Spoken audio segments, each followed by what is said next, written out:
नमस्कार। SBT news में आपका स्वागत है। पेश है 9 अगस्त सुबह 6:15 राजस्थान की बड़ी खबरें।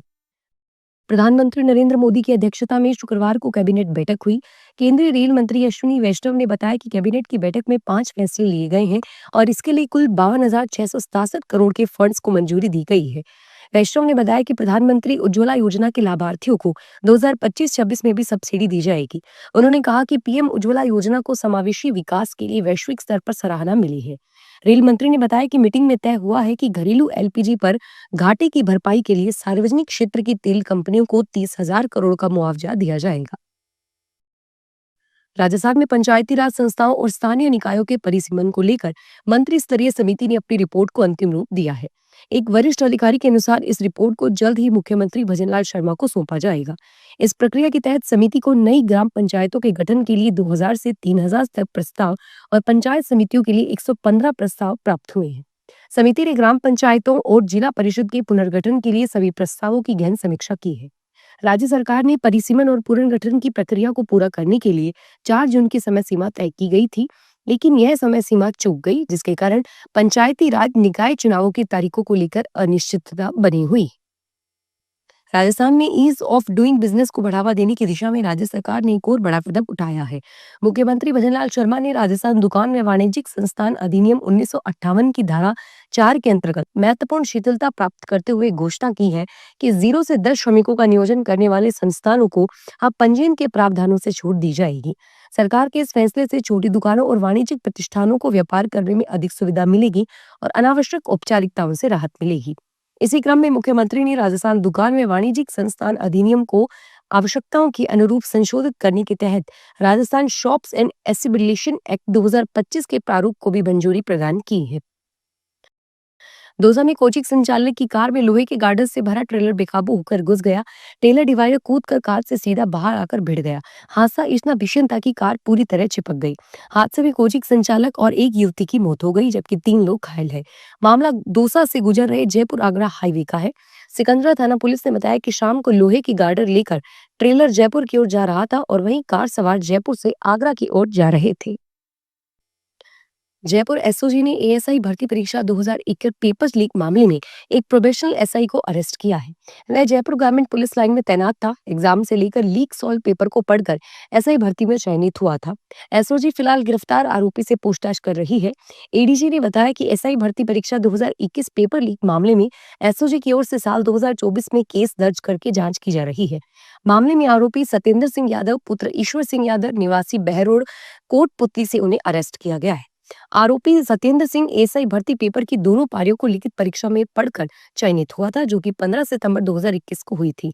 आरोपी वर्तमान में पुलिस लाइन जयपुर ग्रामीण में पुलिस एसआई है।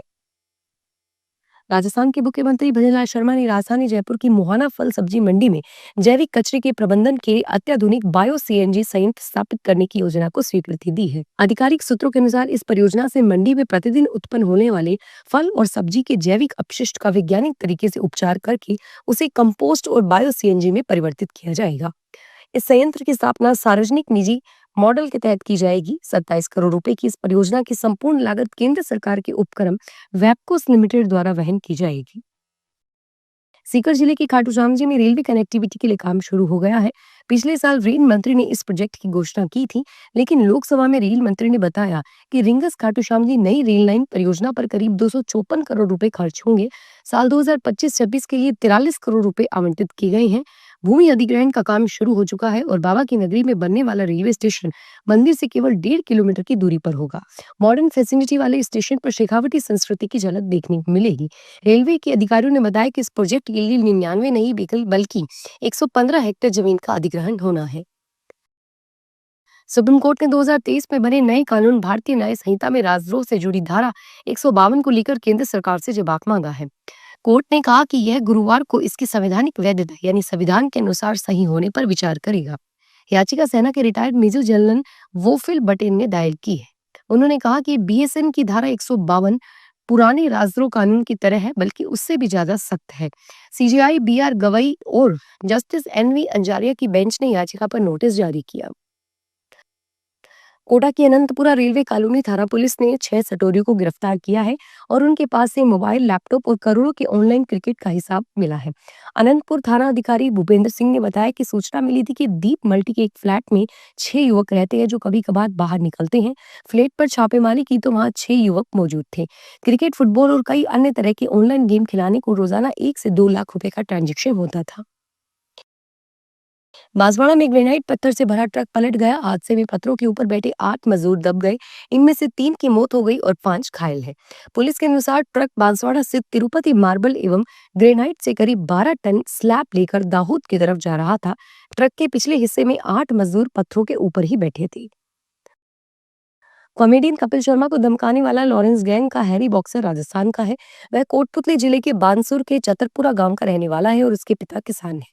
क्राइम की दुनिया में कदम रखने से पहले वह जयपुर में बॉक्सिंग सीखता था और उस पर जयपुर, सीकर, धौलपुर और कई जगहों पर लूट और हत्या के भी मामले दर्ज है।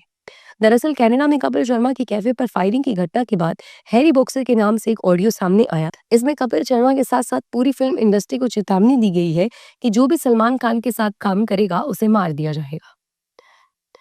राजस्थान के पूर्व सीएम अशोक गहलोत ने राहुल गांधी का समर्थन करते हुए चुनाव आयोग की निष्पक्षता पर सवाल उठाए हैं। गहलोत ने कहा कि पहले चुनाव आयोग के साथ इतनी मजबूती थी कि दूसरे देश अपने यहाँ चुनाव करवाने के लिए ट्रेनिंग लेते थे और आज भारत की जनता ही चुनाव आयोग को शक की निगाह से देख रही है।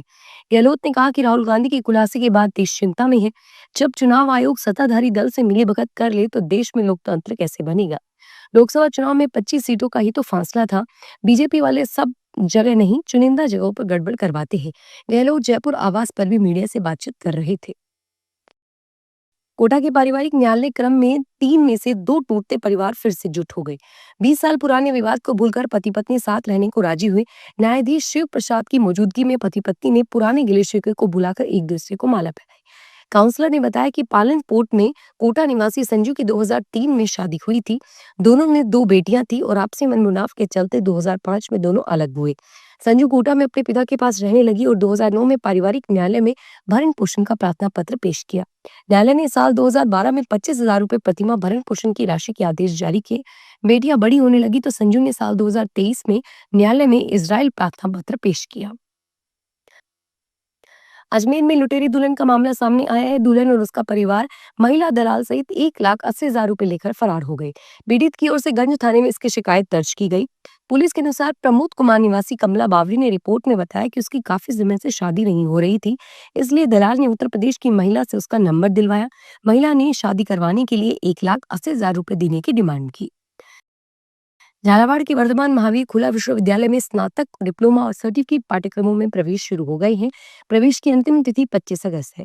क्षेत्रीय केंद्र निदेशक डॉक्टर दिलीप कुमार ने बताया कि स्टूडेंट विश्वविद्यालय की रोजगार परक पाठ्यक्रमों में प्रवेश ले सकते हैं। इसमें पत्रकारिता, कंप्यूटर, योग, लाइब्रेरी साइंस और MBA जैसे व्यवहारिक विषय शामिल है। स्टूडेंट नजदीकी ई-मित्रा के माध्यम से ऑनलाइन शुल्क जमा करवा कर घर बैठे प्रवेश ले सकते हैं। फिलहाल इस बुलेटिन में इतना ही और फिर हाजिर होंगे तमाम बड़ी खबरों के साथ। धन्यवाद।